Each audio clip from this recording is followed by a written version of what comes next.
Okay, well, welcome. We're getting a bunch of people logging in right now. We're going to get started here in just 1 second. I want allow everyone to kind of successfully connect in today's platform.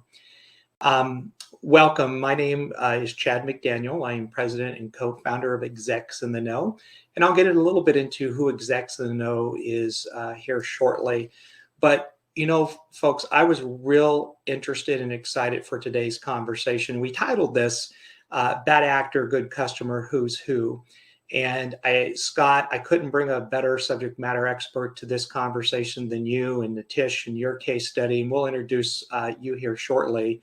But the timing, I think, of today's conversation and sort of the slickness of fraudsters is paramount.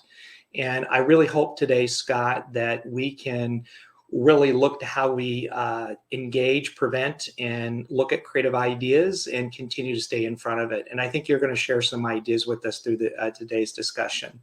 But let me get started with a couple of quick slides here. We have a design conversation that's going to be sort of leader-led. Anytime during the conversation, if you have a question, please just put it in the console. We learn together, so your questions are important as we learn together as a corporate sharing community. There is going to be a live Q&A at the end, and then, of course, post-event, as a registered guest, you'll get the assets of the slides, you'll get the assets of the recording, and I do request that you do share it with the individuals in your respective organizations as we're trying to help the learning around this. So Execs In The Know, if this is your first time, welcome. We are a corporate CX sharing community. We call Leaders Learning from Leaders. Really the playbook for the CX leader. We do a lot in content, research, live events, roundtables. If you just go to our website, execsintheknow.com, go to our knowledge center, our event center, we have a ton of resources available for you, and I encourage you to take advantage of those. They're free, they're downloadable, and we work real hard on the different research we put out there. So with this, we have a great corporate advisory board. Here is our board. I want to just say thank you to all of the leaders that are really trying to help elevate our industry and promote future leadership and success in our industry. Each of these brands are a customer-first culture, customer-obsessed, and we really do depend and rely on our board to help us as we guide through the very conversations and talk tracks. One of the final things I'll say, though, is if you are one of our corporate brands, join our online community called Know It All. There will be a link for this in the Resource Center. It's free to join. You can connect with hundreds of other peers globally, and the conversations are very, very rich in the type of questions and sharing that take place. So I'd encourage you to look at that and go from there. We're going to be in Austin next week for our Customer Response Summit. We're excited. We've got 2.5 days of a packed agenda.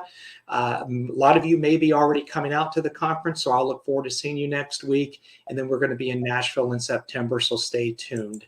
But we love when we can get together as a group, Scott. All right. So Scott and Nitish, I know how busy you are. Thank you so much for making some time out of your busy schedule on my request to come to our community and share some very important topics here.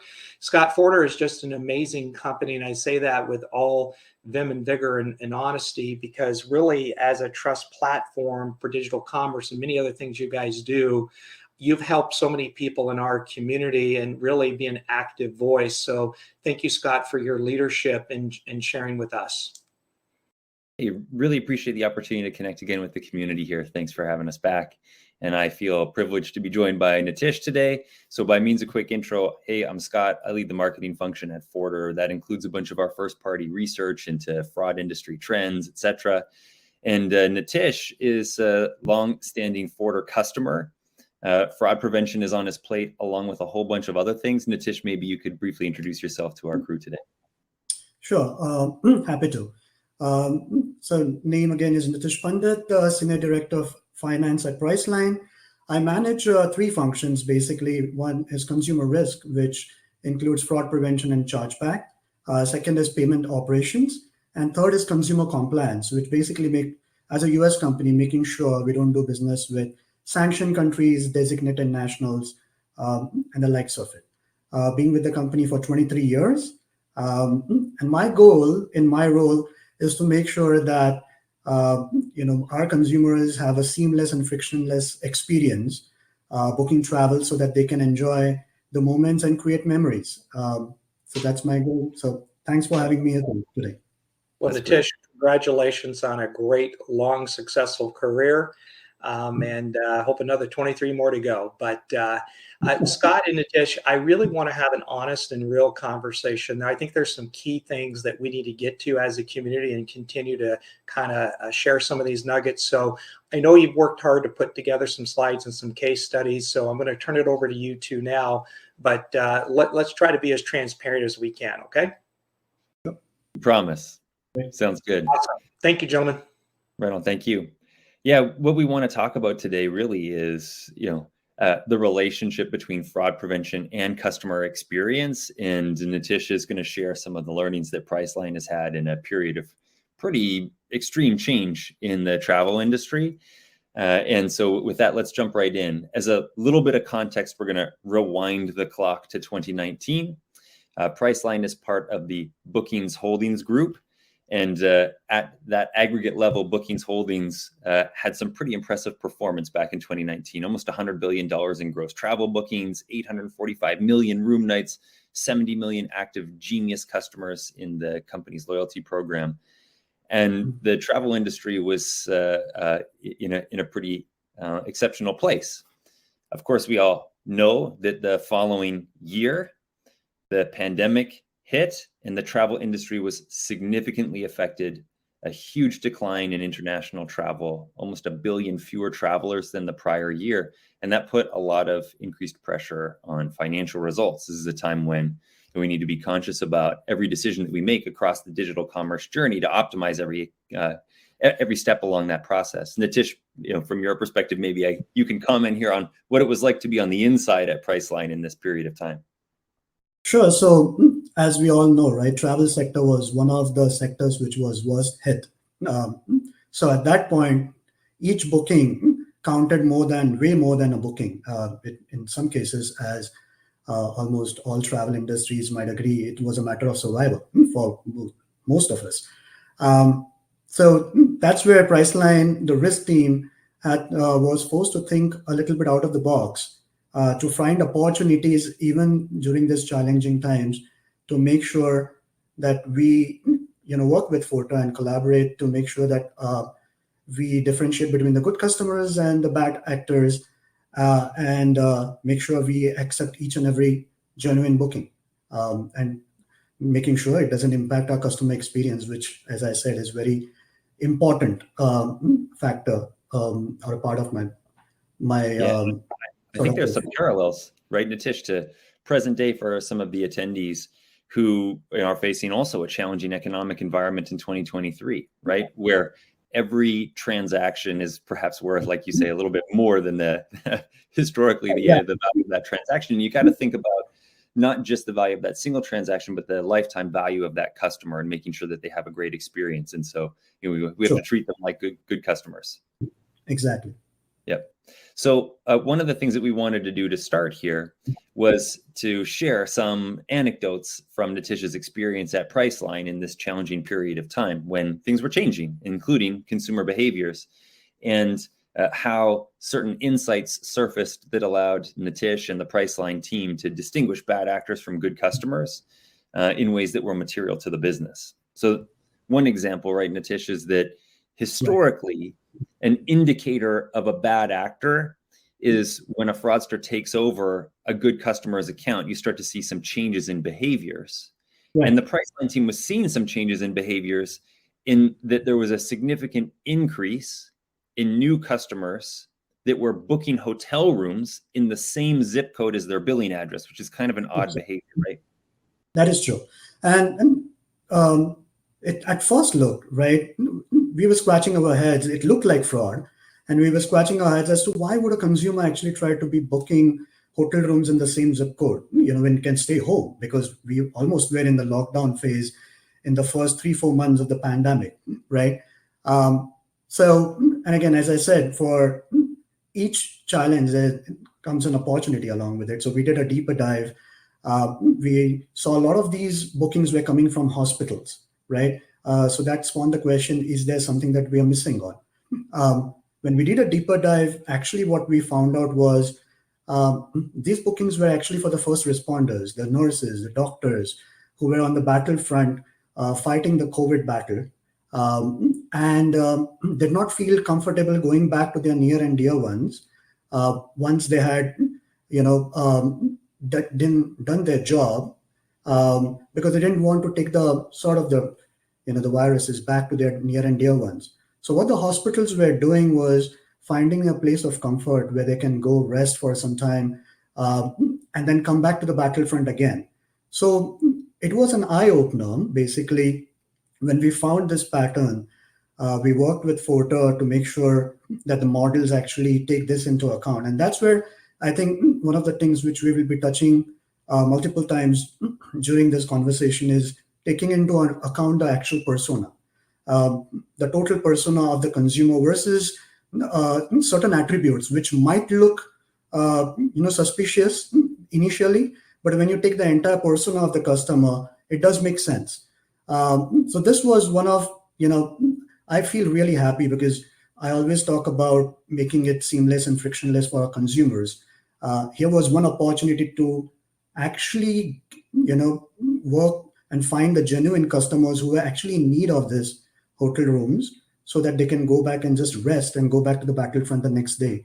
So I was really happy to find these patterns, work with Forter, and making sure that these false positives were actually, converted into good bookings, and we did benefit from it a lot. So that's just one example. Right on.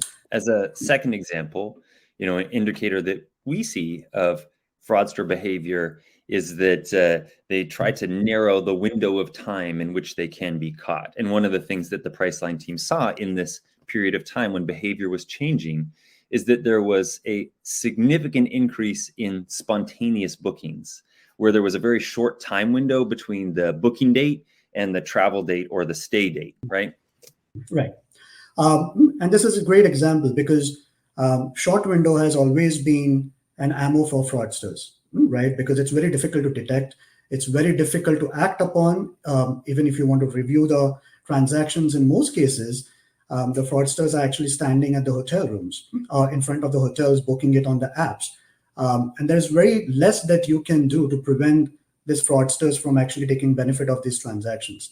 Now, that's where Forter, came into picture. This collaboration was amazing because Priceline only sees, as I say, the consumer's behavior, consumer's information, which is limited to Priceline website, right? We don't know what the customer's persona and what the network behavior of the consumer is, and that's where I was thankful that we had a partner in Forter who could bring that to the table. And we were easily able to establish which was a genuine customer and who was a true fraudster. Because one thing is for sure, fraudsters never sleep, right? They are also ever evolving and are trying to take benefit of each and every situation. And in this case, it was actually working from them. The change in behavior that we saw, as Scott mentioned, was consumers were more spontaneous. Everybody was working from home. Kids were sort of learning from home. So a lot of them were making spontaneous decisions just to go somewhere nearby for a change of scenarios, staycations. That's what we saw. Amazingly, even in 2023, this pattern tends to have not changed. There are a lot of consumers who are still spontaneous. A significant of our business actually comes from spontaneous customers. And that's one behavior, I guess, which is also going to be for a foreseeable future. So it was great that we were able to, again, think out of the box, take it as an opportunity, and take benefit of it. I know. And we'll dig more into how Priceline working with Forter was distinguishing bad actor from good customer in just a moment. But one more example that we worked through together was that fraudsters typically use payment methods that are harder to track or dispute. And one of the things that Priceline saw again in this period of time is a substantial increase in the use of prepaid cards instead of the typical use of credit cards. So again, like the kind of thing that would surface as a red flag, but in this case, it's actually good customer behavior, not a bad actor, right, Nitish? That's right. So in this case, again, it's a perfect ammo for fraudsters because it's very difficult to associate a gift card or a prepaid card to an actual consumer. There's no AVS, there is no CVV match that basically, which these are the protections and the name match, which you usually get with credit cards or debit cards of the world. Here we saw a great increase in the use of prepaid debit cards or gift cards. And when we actually dived a little deeper, what we found out was these were the consumers who were sort of digging deep into their pockets because those were challenging times for economically, financially for all of us, or most of us. So what these consumers were doing were whatever money they had stashed away for, challenging times, they were digging deeper into their pockets to finding monies that they can actually just spend to, in most cases, have sanity, right? Just have a change of place, vacation, just to make sure that they are not living day in and day out the same, sort of, and dealing with the same situation. So it was, again, the whole idea of the persona came into picture, and that's how we worked with Forta to solve for this. So all these three examples that we talked about brought a different challenge and opportunity to the table. If you looked at it, the first was a short-lived one where we saw same zip code, same billing zip code customers, and it went away with time. The second one is, as we said, it's a trend that is going to be there for foreseeable future, and it then remains there. Third one, we saw it emerging during the pandemic times, and then it went back to normal as consumers felt comfortable, the economy ramped up, travel came back. And to Scott's point, again, as we see the talks of recession and everything happening, we are again seeing a pattern of prepaid cards coming back as consumers in this challenging times, struggling times, try to, use their dive deeper into their deep pockets to find opportunities to spend on travel, which is very near and dear to them. So it was great to, as I said, use and learn from these three opportunities and many more. Yeah, and like Nitish was saying off the top, right? Like the value of these transactions to Priceline in a tough environment is magnified, and getting that balance right between fraud prevention and delivering a good experience for the customer is critical. In first-party survey work, approximately 70% of enterprises say that they have overemphasized fraud prevention at the expense of customer experience at times. And so making sure that you're striking that balance is so critical. So let's talk a little bit about how Priceline did that in partnership with Forder.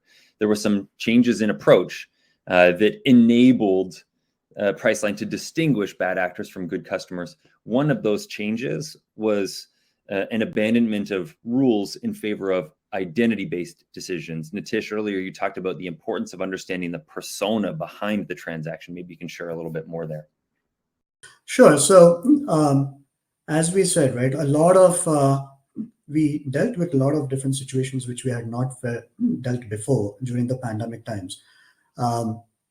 What Scott touched upon was a really important point is we did want to actually make sure that we accept good customers, but on the same side, we did not want to open the floodgates, right? So maintaining a good balance between that and your chargebacks, which is sort of an indicator as to how your defenses are working, is how Priceline sees that, right? We try to maintain a good balance by measuring. We are a very KPI-driven company. We try to measure each and every sort of metrics, and it gives us good insights into how we are doing as a business and how our defense is working. Are they too open and are the fraudsters taking benefit of it? Or are they too tight and too punitive, and we are actually rejecting good customers as false positives? So yeah, this is where I think Forta's reach, the customer network reach, and sort of viewing the customer's persona with taking all the attributes into account was really critical to making those decisions and maintaining that balance between fraud prevention, I would say the frontline defenses and the bottom line impact that you see with chargebacks. Yeah, a lot of organizations that might use rules in this situation to make decisions at the point of checkout as to whether or not to accept or reject a transaction, could run into challenges. All of the three examples that Nitish and I shared earlier are the kinds of things that might fail a rules-based system. If you've got an individual who is trying to buy a hotel room in a city with their same zip code, that could fail a rule and that transaction could be rejected. But when you understand who the identity is behind the transaction, then you know it's a good customer and you can accept that transaction with confidence. And that's one of the things that differentiates Forder, is that we do not use traditional rules. What we have is a deep understanding of the identity behind each transaction, and that's based on our own first-party data set. So Forder's got a data set of more than 1 billion different online identities. We know more people than Amazon, PayPal, Shopify, etc.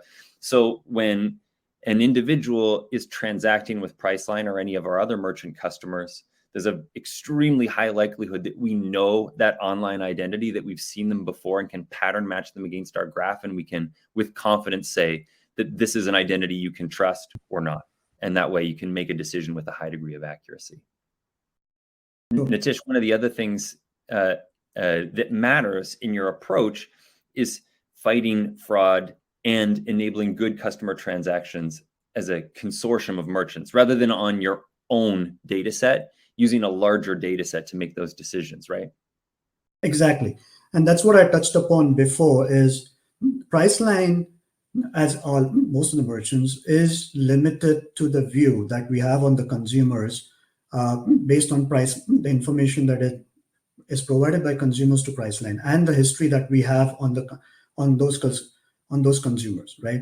In most of the cases, the consumers are first-time consumers, and it becomes even more difficult to differentiate, a genuine customer from true fraudsters. One of our goals is to delight customers, as I always said, with seamless and frictionless experience, right? That being said, it was critically important in that aspect to get a different sort of view of the same consumer from the Fortis perspective, because they have a wider reach through their networks and the different merchants that do business with them. So they see consumer in a holistic view, rather which we love about, and it was a critical part in our decision-making process to differentiate between genuine customers. And I think the most important part from Priceline's perspective is there's always a cost associated with acquiring new customers, right? So one thing that the marketing team really dislikes is losing a genuine customer as a false positive. And that's where I think the strength of Forder, along with Priceline, providing them the required information and everything, was critically important to sort of differentiate between the genuine customers and fraudsters, because that's what you don't want to do, is acquire a customer with certain costs associated with. We all like customers coming directly to Priceline through apps or through businesses, but in reality, a lot of customers do come from different channels, which has a cost associated with it, right? So that's where this was super critical to make sure that we have a total persona and a view of the customer that helps us, acquire new customers and give them a seamless experience for booking travel. Yeah, in digital commerce, switching costs can be low, right? And so one of the things that we know from our own research is that when a consumer's transaction is rejected, a good consumer's transaction is rejected, 40% of the time they're never coming back, right? They're going to go to a competitor, and that's not unique to the travel industry, Nitish. That's a broad statement across industries. And so we have to be really mindful of making sure that we are accepting new customers' transactions, even if they don't have history with our company. And that's what's powerful about Forder's approach here, is that we are allowing our merchant customers to work as a consortium, so that a good customer known to one merchant in our network is known to all merchants in our network, and a factor known to one merchant in our network is known to all merchants in our network. And we're using that understanding of identity to assess trustworthiness and to make that decision with our merchants in fractions of a second. And so as a data point here to reinforce this, in the past 12 months, Forder processed more than $350 billion in transaction value. And that's the sum total of that network that we're working with. And so here, where data is currency, you now have access to significantly more data, and you're making those decisions as a group instead of as an individual company. That's right. Yep. And so the third piece that we would highlight here, Nitish, is especially in travel, I think, real-time decisions are important. Your consumers have an expectation that they can complete their transaction. And if they're standing in front of a hotel, that they can now walk into the lobby and go to their hotel room, right? And so speed is paramount. And one of the changes that I know Priceline has been making over years is emphasizing speed by moving away from rules and using more machine learning. You enable that speed of transaction. That's true. As you said, time is of essence. We are a real-time travel booking company, right?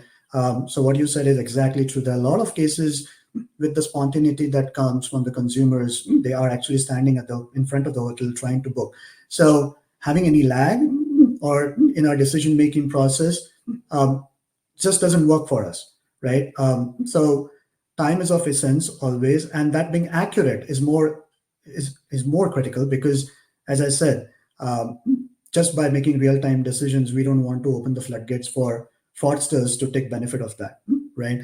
So yes, the dependency on the rules almost goes down to becoming non-existent or non-useful. And the reason is, as I said, if most of our customers are spontaneous and are already at the hotel, the advance purchase window is so small that it's very difficult to actually manually review these transactions, because it's too late. By that time, either the genuine customer, which we all want, or the fraudster has already checked in, and it's too late to then act to stop it from happening, right? So yes, the model-based approach, having the data reach with the Forder's network reach, and as you mentioned, the merchants that do business and bring the consumer information to the table is very critical in making real-time decisions for Priceline.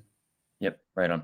Yeah, machine learning and use of artificial intelligence are things that are differentiators for our company in this space. And importantly, it's also an opportunity to light up additional value-add services for the end consumer, right? I know some of the attendees today come from different industries, from apparel, from quick service restaurants, et cetera. And so when you have the ability to make a real-time decision 100% of the time, you can light up buy online, pick up in store. You can light up mobile checkout. You can enable a digital key so that a consumer can have your app on their phone and get into their hotel room, et cetera. All of those things have a prerequisite of real-time accurate decisions. And that requires machine learning so that you can have automation at scale. So Nitish, we've talked a little bit about some of those enablers, the power of focusing on the identity, working as a consortium in order to access more data to make more accurate decisions, especially with net new customers, and speed.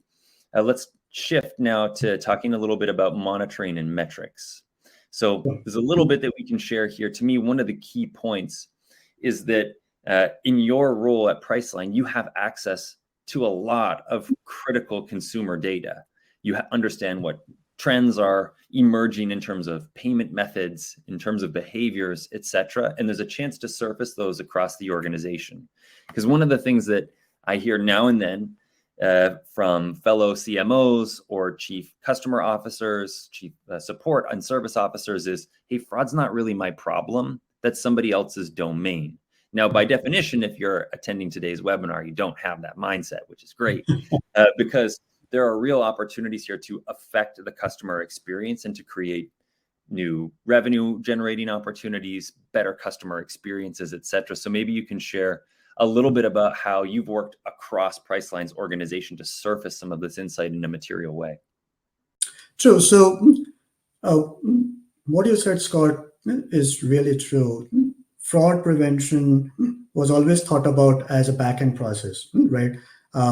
It was never thought as a product historically, but as just a means of safeguarding our interests. Now, in the last few years, that thought process has changed, and it's great that now it's thought as a product by itself, right? Which actually is very much integrated into, I guess, the checkout experience, the consumer experience, uh, you know, and it's tightly coupled, and the companies see that as a means of actually expanding the business, right, or enabling the business to onboard genuine customers, right?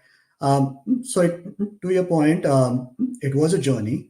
Now, fortunately, even though I manage consumer risk, I actually report into finance, right?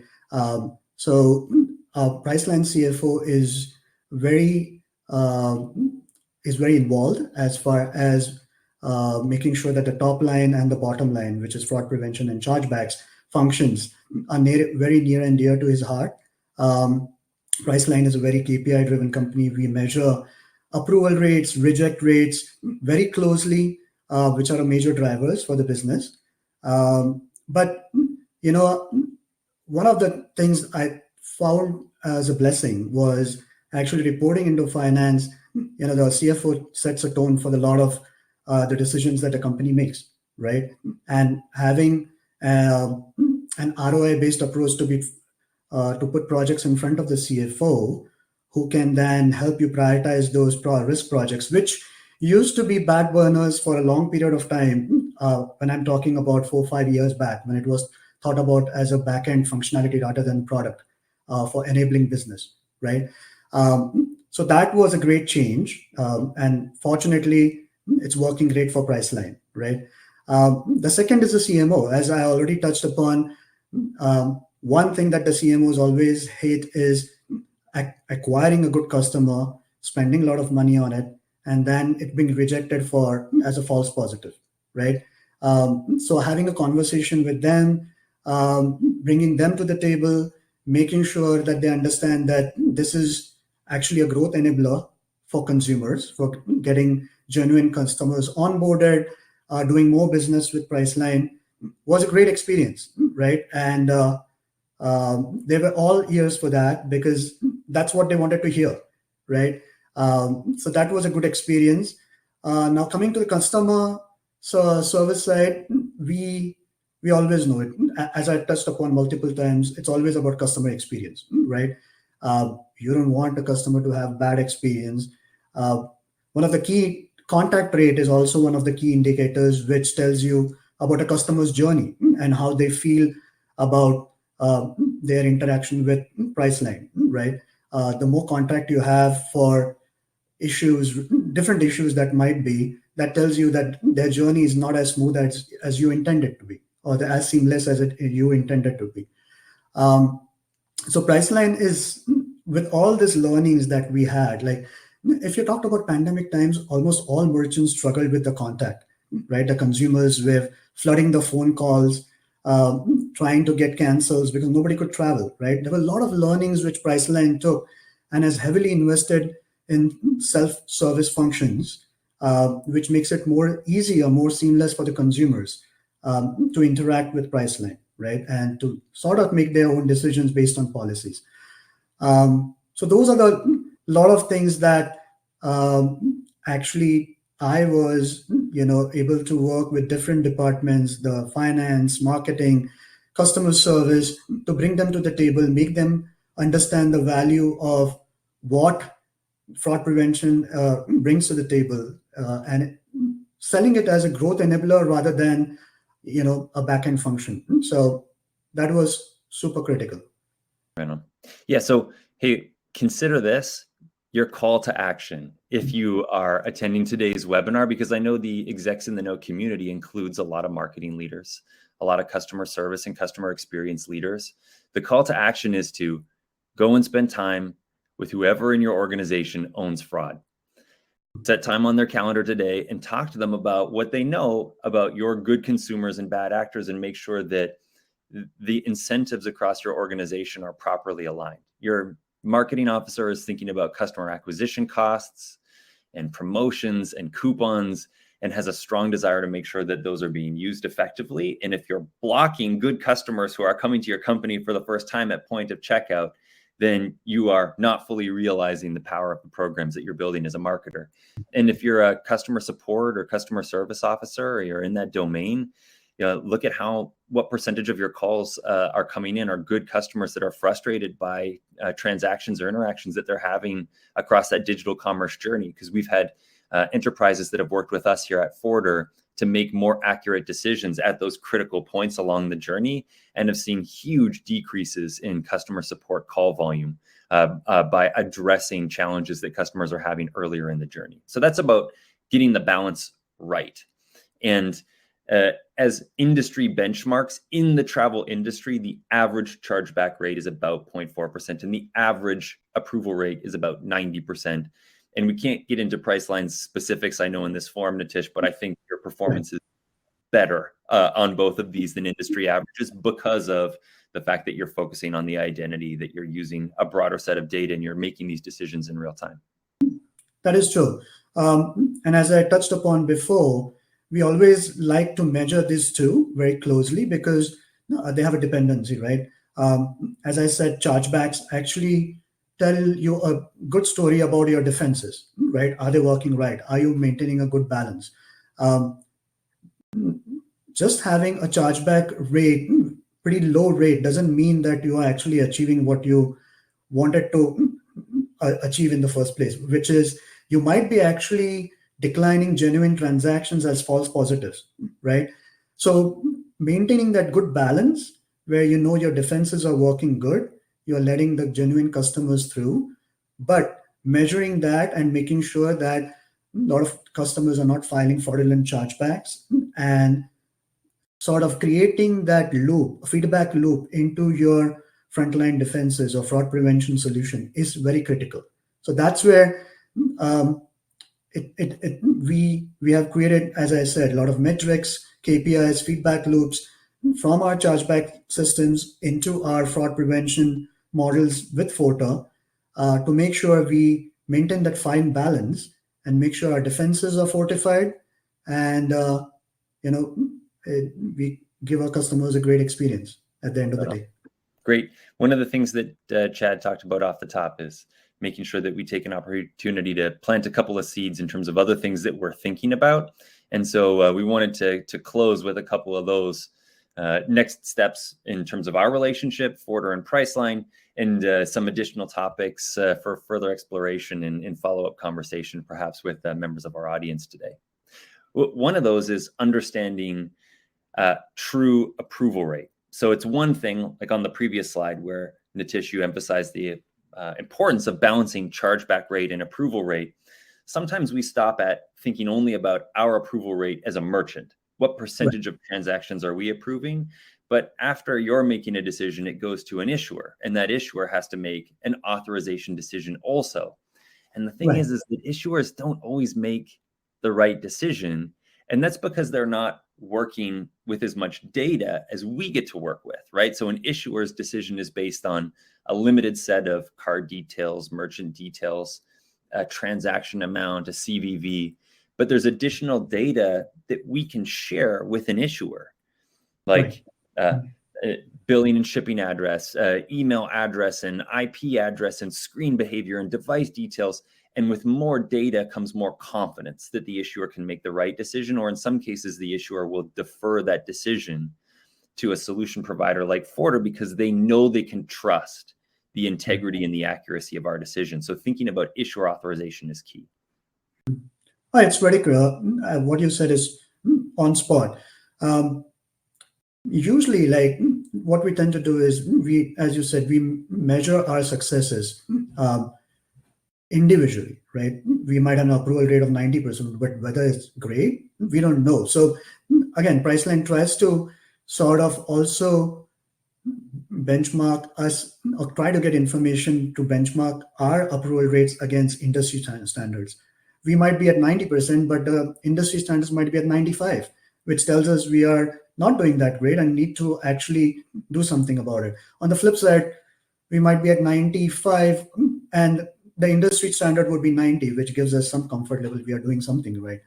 Now, that's one way, that's just making sure how we can measure that aspect. Now, when it comes to action, right, we need to make sure, I guess in the future, or near future, we will be working with Forta to actually take the benefit of some of the solutions that they bring to the table. One is the optimizing the issue authorization, right? By providing more information, as you mentioned, right, it only helps the issuer to actually take more informed decisions.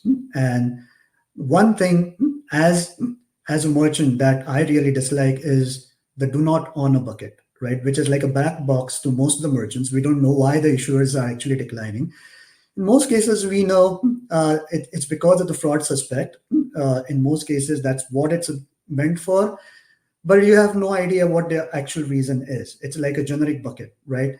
By providing more information, as we said, I see the benefit of the issuers making a more informed decision and actually approving more transactions as they see their risk for the transaction going down with all the new attributes that they would be receiving, which they were not privy to before.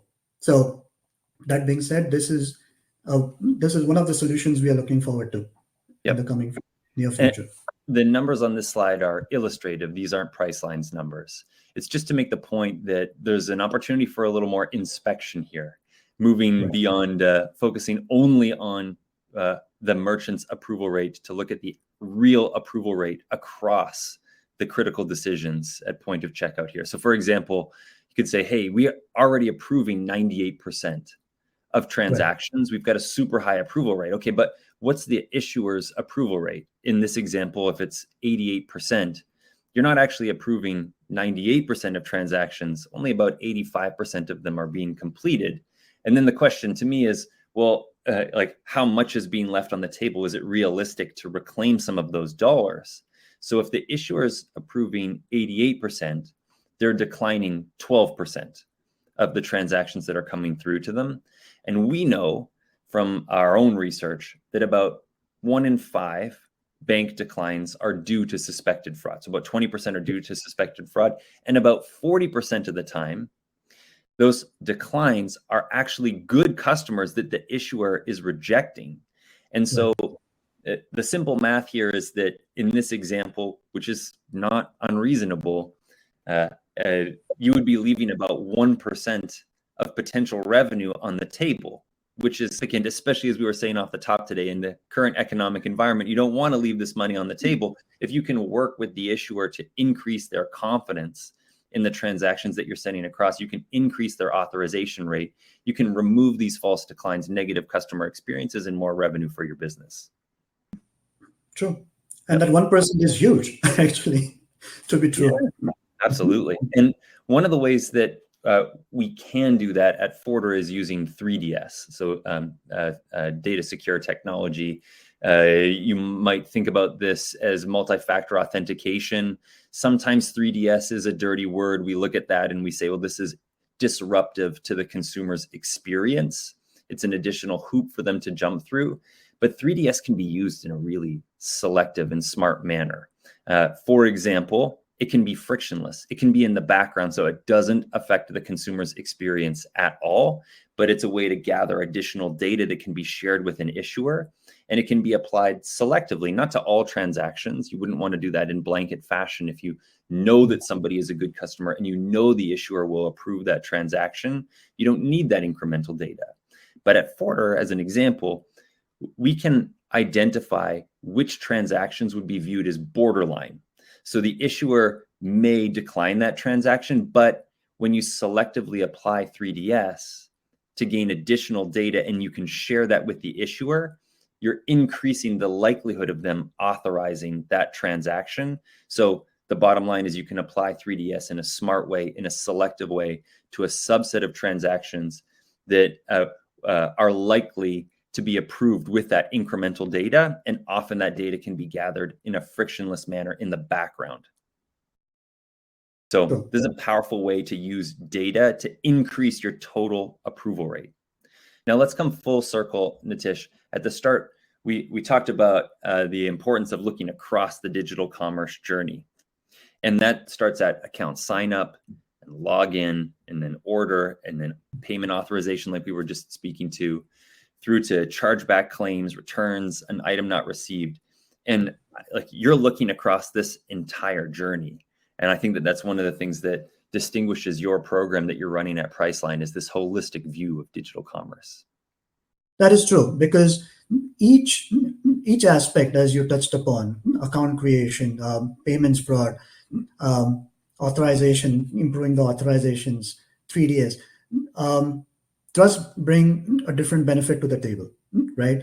And as I said, we always focus on the entire journey of the consumer from start to end, which only begins at them booking, and it doesn't end till, I guess, they have actually traveled and actually created moments and enjoyed the moments and created memories, right? So all aspects, like it, as you mentioned, it starts with the account creation. Now, historically, Priceline has been a guest checkout experience, but we are actually moving towards having a loyalty program which encourages our consumers to actually, create logins and take benefit of the loyalty program. But that, to your point, does bring a different challenge to the front, right? Making sure that we safeguard our interest against the hackers, account takeovers, security breaches. So those are some of the things that we look forward to working with Photo. One of the solutions that you have that we would love to actually try out is identities, right? That you bring to the table. So that's the first. I think I'm getting an echo, but that's the first step in the journey. And then, to your point, at every point we try to find opportunities to improve upon, whether it's authorization rates, making sure our defenses are good, that we genuinely let through good customers, making sure we do the right thing when it comes to claims or chargebacks, right? Use it as a method of measuring how our defenses are, as I mentioned before, but also doing it right. One thing that we do in Priceline is, if we genuinely feel that a consumer is claiming fraud and it's actually, after vetting, it's fraud, we actually concede on those because consumer already had a bad experience, right? And we don't want to sort of play with it and aggravate it more. So our motto is to do it right and do it the right way, right results the right way, right? So that being said, yes, each part of this journey is very essential, and we are collaborating with Photo to find different opportunities to even enhance what we have, because at the end of the day, it's continuous improvement. That's the way we look at it. And to me, that's why this view is powerful too, right? Is that the Execs in the Know community is a community that thinks first and foremost about consumer experience. And so you're thinking about things already in this way, in a holistic manner, from end to end across that digital commerce journey. And what you want is not a bunch of point solutions where you have to try and knit together some view of this, but a platform that can see across all those interaction points and help you make sure that you're making the right decisions at each critical stage. Exactly. Yep. And I think we've got a few minutes for questions. I've seen a couple trickle in, but Chad, maybe a great opportunity for any audience members today to log a question in the Q&A pane for Nitish or for myself. Yeah, audience, please feel to do that. And thank you, Nitish and Scott. There was a lot to unpack there, and I just want to comment to a few things before we jump into some quick questions. And again, I know we have less than probably 10 minutes here. Audience, there is in the Resource Center, if you go to I think it's in the right-hand side of the platform there, there's some great, I think, assets we've put in there. So I would encourage you to access and download those. Scott, I think you also nailed it earlier when you said us as CX leaders, what our role and responsibility is, and kind of the takeaways from today's conversations. I would begin with my marketing person, I'd begin with my finance people, I'd be aligned and collaborative with it. And Scott, again, as the CX community, if there's things you can continue to remind us about, making what percent of, I guess, our good customers are calling in and getting through and creating frictionless experiences, we welcome any of those continued ideas. I know some questions have coming in. Scott, I just want to continue to sort from unpacking the identity-based decisions, the issue of optimizing issuers. That was interesting and new and interesting in the 3DS piece. One thing came to mind for me personally on the identity-based decision. You mentioned about Forder and the number of access. I think you said 1.2 billion online identities. But do we struggle with this? Like, if I'm not a large enterprise like Nitish, let's say at Priceline, maybe I'm a smaller merchant, whatever, am I struggling with having that same kind of access? Or, there's a certain piece to that I'm trying to understand? Yeah, a couple of considerations there, right? The first is if you're using only your internal data set to make these decisions, then you're limited. And an example that Nitish was talking about is the importance of new customers. A customer that's new to you is likely known to us across our network. And that means we can help you assess the trustworthiness of that individual with a very high degree of accuracy. Whereas without that context, your ability to make an accurate decision is compromised. And in a time when behaviors are changing, like Priceline experienced in the midst of the pandemic, you have a lot of new customers who are arriving at your site. And or if you're expanding into a new market or opening a new line of business, you're creating engagements with net new customers. And that's when having a much larger data set to draw on becomes paramount. I see Nitish nodding on the chance he wants to jump in. And I think, Scott, go ahead. I was going to say, Scott, I think we need to really get scrappy and continue to look at ways to get more of that ecosystem of online identities where we may not have the same abilities or resources. Nitish, and then there's some questions coming in about 3DS. I want to make sure we get to those, but Nitish, real quick. Sure. I was just touching on the point that Scott made, that just imagine like the number of people who used to do retail shopping, right? Used to go to the grocery stores, never went online. And in pandemic times, all of those consumers were converted to new consumers online as everything came to a grinding halt, right? Everything was shut down. So having that ability to critically differentiate between genuine customers that Scott talked about, which we are limited in our landscape to the information that we have, something that's what Forter brings to the table, and it's super important. Okay.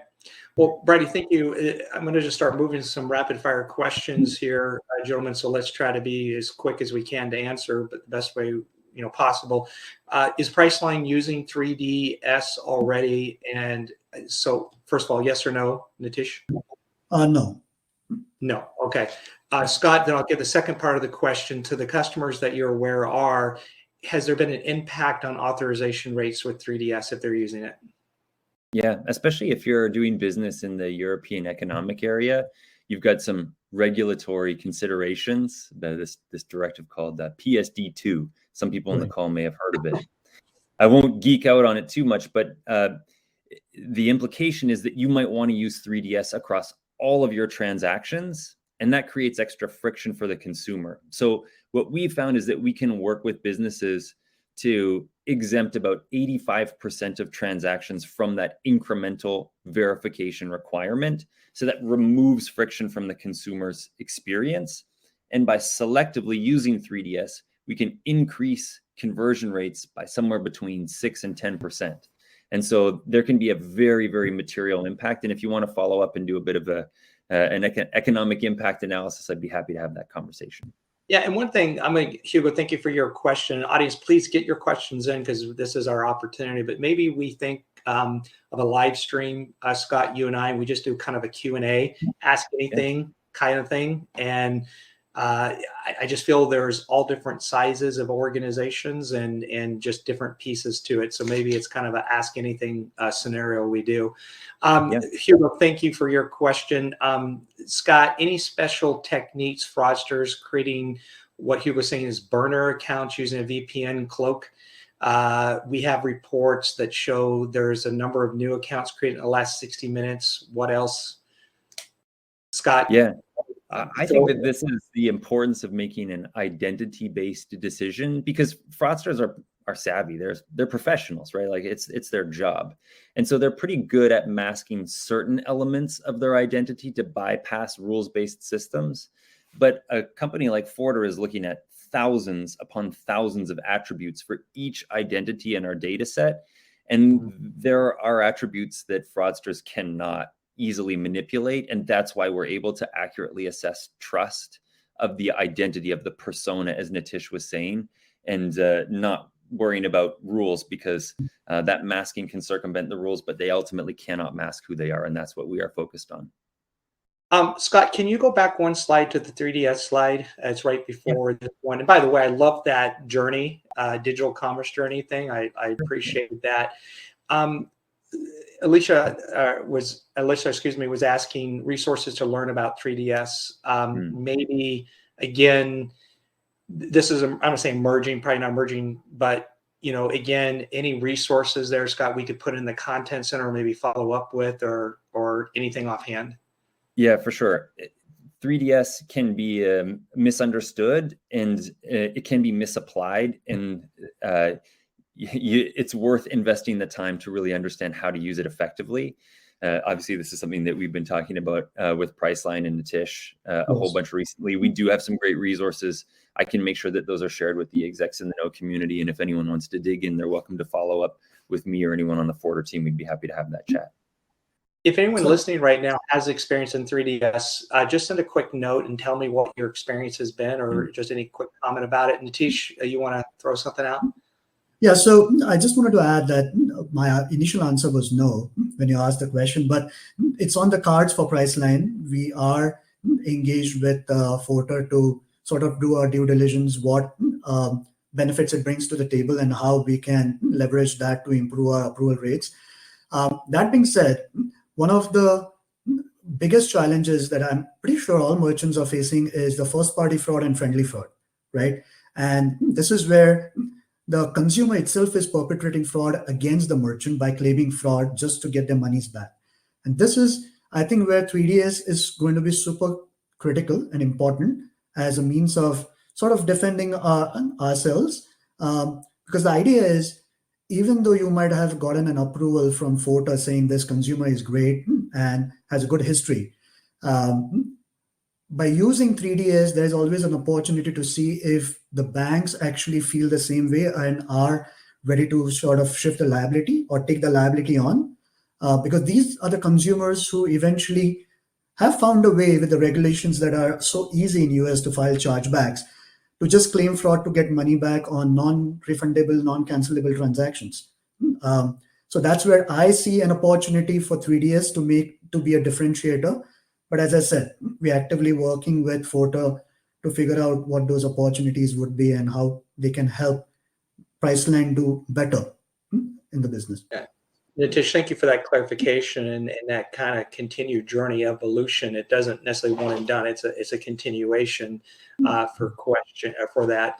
I was going to say we'll make sure anything around the 3DS Resource Center, we get it in there and follow up with the attendees. Scott, I'm going to give you last word here.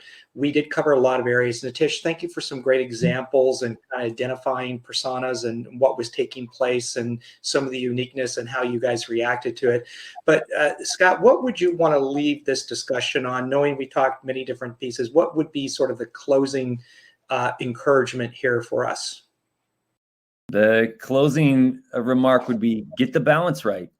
Get the balance right between delighting customers and fighting fraudsters, and find a partner that's going to help you do that for your business. Perfect. Well, gentlemen, thank you again. Thank you, audience. You're not alone here. Execs in the Know is your corporate CX sharing community. I would love to hear your feedback from today's webinar and survey. So we'll make sure we follow up with all the assets from today's discussion. Scott, let's circle back more on a Q&A thing that maybe we could do to the broader community. Just sort of ask Scott question Q&A. Nitish, You're welcome to come to any joinings of Execs In The Know, and welcome to our community. Thank you so much for your time and attention. Thanks for having me. Thank you, Thank Nitish. you. Thank you, everybody. Thank you. Bye. Bye-bye.